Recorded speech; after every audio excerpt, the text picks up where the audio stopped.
Dictation start होगा 5 second बाद। Start. अधिनियम 1963 की धारा 6 के अधीन होने के कारण ऐसे किसी प्रश्न की परीक्षा पूर्णतया अनावश्यक और असंगत है। वादी की तारीख 2 दिसंबर 2014 को की गई प्रति परीक्षा से यह स्पष्ट होता है कि उसने यह स्वीकार किया है कि पूर्व में रघुनाथ कोइरी वाद संपत्ति का किराएदार था।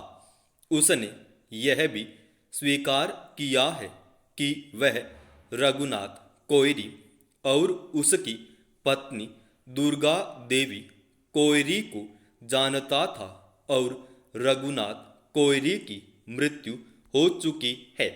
उसने यह भी कथन किया है कि उसकी रघुनाथ कोइरी से कोई पारिवारिक नातेदारी नहीं है। उसने यह भी कथन किया है कि मकान मालिक द्वारा रघुनाथ कोइरी के विरुद्ध बेदखली बाद फाइल किया गया है। उसने अपनी उक्त प्रति परीक्षा में यह स्वीकार किया है कि रघुनाथ कोइरी के 2 पुत्र हैं।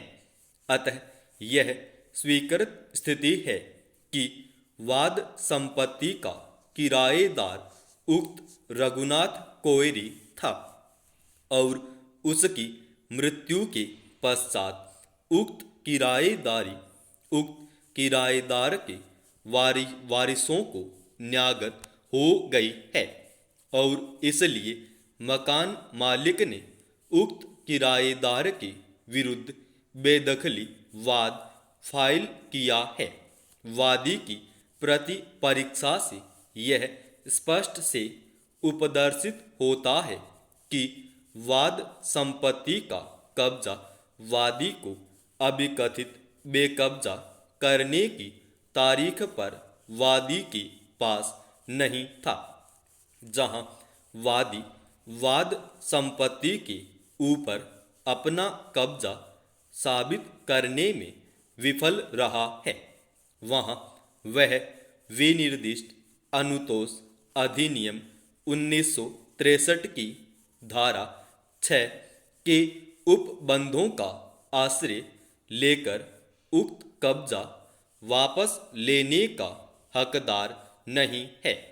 विनिर्दिष्ट अनुतोष अधिनियम 1963 की धारा 6 के अधीन वाद में के वादी ने भारत के संविधान के अनुच्छेद 227 के अधीन वर्तमान पुनरीक्षण आवेदन फाइल किया है।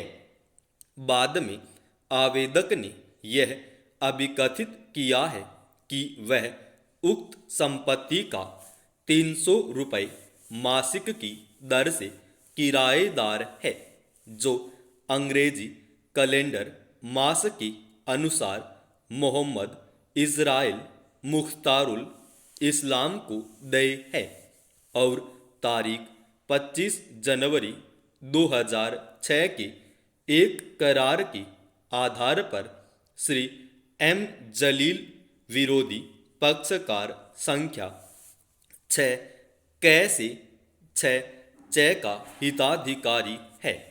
आवेदक ने बाद में यह अभिकथित किया है कि उसे प्रतिवादी संख्या 1, 2 और 3 द्वारा तारीख 26 सितंबर 2008 को वाद संपत्ति से उसकी सम्मति के बिना और विधि की सम्यक प्रक्रिया के बिना बेकब्जा किया गया है।